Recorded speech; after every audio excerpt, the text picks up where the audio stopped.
Los arranques siempre son difíciles, cambios de costumbres, nuevas rutinas y quehaceres a la vez que reconoces tus emociones. No es fácil. Si esto te toca hacerlo en una planta de oncología pediátrica, el camino, además de ser cuesta arriba, está lleno de pinchos. Soy Rocío Bracero y continúo leyendo la segunda parte del 4º capítulo de Los Ángeles tienen nombre: Gestión del miedo. Entraron las enfermeras a la habitación. Mi mirada a oscuras en esa habitación, mirando a las luces de Madrid y su caos, ya no eran protagonistas de mis pensamientos. No había tomado la temperatura a mi hijo, no estaba apuntando en el papel de esa pizarra de muestras, no había puesto a Samuel a hacer pis para controlar los mililitros de orina y apuntarlos. Tenía un nuevo trabajo y no estaba cumpliendo con él. Un rapapolvo de la enfermera de noche y salí de mi nube. Y empecé con mis funciones. Quise ponerle en su cuña de varón a orinar, como bien me explicaron las enfermeras, para no despertarle y levantarle de la cama. Pero era imposible, se negaba.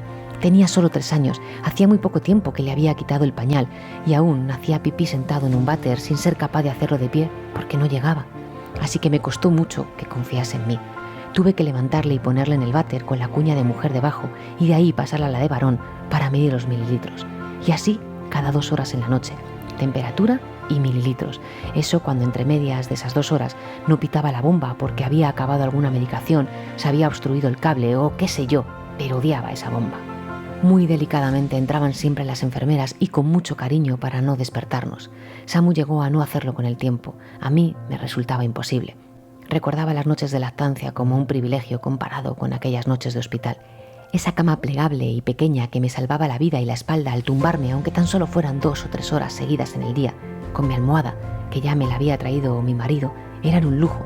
Recuerdo el frío que traspasaba por esa cinta americana y el calor.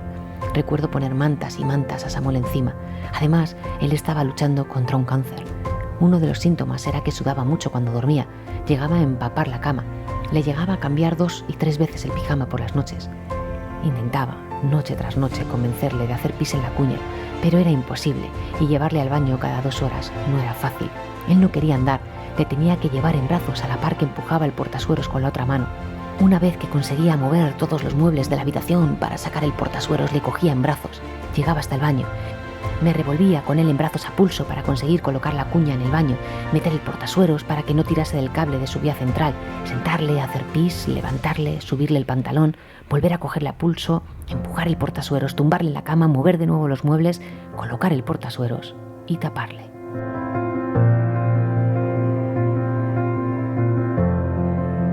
De ahí medía los mililitros de orina, limpiaba la cuña, lo anotaba, le tomaba la temperatura, lo anotaba y me intentaba volver a dormir, sin antes ponerme el gel hidroalcohólico en las manos. Y así, cada 2 horas. Empezó la fase de las alarmas porque a veces del propio agotamiento me dormía y si no expulsaba medicación sería peor. Esa era mi rutina de noche como para acordarme de mi vida anterior y a eso le tenía que unir que en esa fase de construir una nueva vida, la gestión del miedo protagoniza siempre cada una de nuestras fases en la vida. Luchas contra tu propia cabeza, cada información que te dan, cada información de tus oncólogos. Observamos cada reacción de las enfermeras, como cuando estás en un avión y hay turbulencias y lo primero que haces es mirar la cara de las azafatas para intentar leer el desastre más absoluto en su mirada. El miedo hizo que viese mi primera debilidad, esa que no había descubierto en mi primera charla con la psicóloga. El miedo a la misma realidad que estaba viviendo allí. Cada vez que no conseguía dormir, miraba por esa ventana. Esa era mi única conexión con el mundo real. Ese que me conectaba con aquella vida que pudimos tener y no teníamos. La vida antes del cáncer de un hijo. Eso mismo pasa ahora, el anhelo de esa vida antes del COVID. Y miraba sin parar. Intentaba ver qué pensaba la gente que se dirige rápido a sus trabajos o se abrazaban en la calle. Yo pensaba que no valoraban lo que tenían. Nos separaba una ventana y no saben lo que estoy viviendo aquí dentro. Me di cuenta de la fragilidad de la vida, de que construir esta nueva realidad no sería la primera ni la última vez que lo haría. Nos tocaría construir muchas a lo largo de mi vida, y no me equivoqué.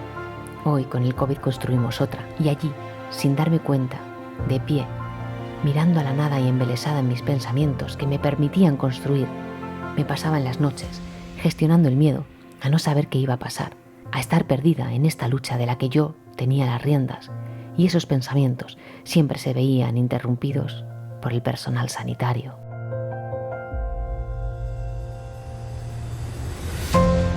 Dios mío, la ventana había cambiado de escenario, no era oscuro, ya salía el sol por el horizonte de mi ventana y el cambio de turno se escuchaba. La oscuridad de la planta de noche cambiaba por pasillos iluminados, voces que ya no susurraban en el puesto de enfermeros, movimiento por los pasillos, primero llantos en las habitaciones y los ojos de Samuel amaneciendo. Una enfermera entra en la habitación. «Buenos días, ¿sábanas?». Dije que sí, pero no entendía nada. Yo me había hecho un calendario un par de noches antes de rutinas y no había puesto nada de sábanas. Ahora, ¿qué tenía que hacer con esas sábanas? Sé que parece fácil de entender, pero yo tenía algo nublada la mente. De repente entra otra enfermera. «Que no desayune aún. ¿Le has pesado?». «No, lo siento, no le he pesado, no he visto el peso». «No, cariño, el peso está fuera. Ven, acompáñame». Dios mío, qué velocidad llevaba la enfermera. Yo iba entrando en rutinas hospitalarias a marchas forzadas. Los días previos estuve tan rodeada por el diagnóstico que no había entrado en dinámica. Y ahora era ya un niño más de la planta de oncología. Estábamos en tratamiento por leucemia. Seguía a la enfermera como pude, con Samu en un brazo y el portasueros arrastrándolo en otro. Un palo largo del que colgaba su suero y su medicación con ruedas. Recorrí esa planta circular. Le bajé, se pesó y de nuevo a mi habitación. Tras ese despertar tan logístico que entorpecía mi construcción de la realidad, vi que traían el desayuno para Samu y para mí. Mi cama estaba abierta, yo estaba en pijama, no me había lavado la cara. Samu sudado y despeinado, la habitación revuelta, las cuñas sin limpiar, el desayuno sobre la mesa plegable. Me vi rodeada de un caos que no había contemplado en mi calendario de nueva vida. Ese que escribí para saber qué hacer, para construir nuestra nueva vida. Ese calendario que hoy ponemos a nuestros hijos en la nevera en estos meses de confinamiento, entre deberes, clases online, tablas de ejercicios, manualidades, entre las tareas de cocinar, planchar, limpiar y que nos vuelven locos a todos.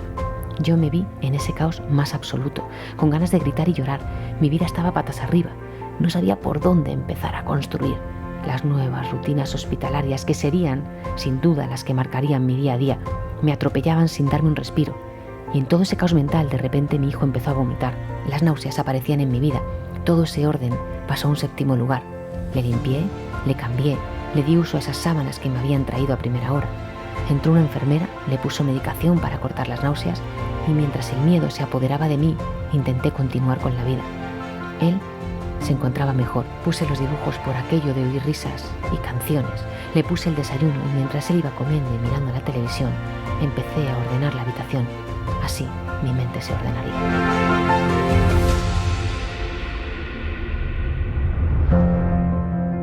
La próxima semana siguiente entrega a las anteriores en mi blog www.rociobracero.com. Si te resulta más cómodo, suscríbete a mi newsletter y te llegará al mail cada viernes. O puedes seguirme en mis redes sociales, Instagram, Facebook y Twitter, donde publico las entregas. Y no lo olvides, cada día sale el sol para darte una nueva oportunidad para empezar.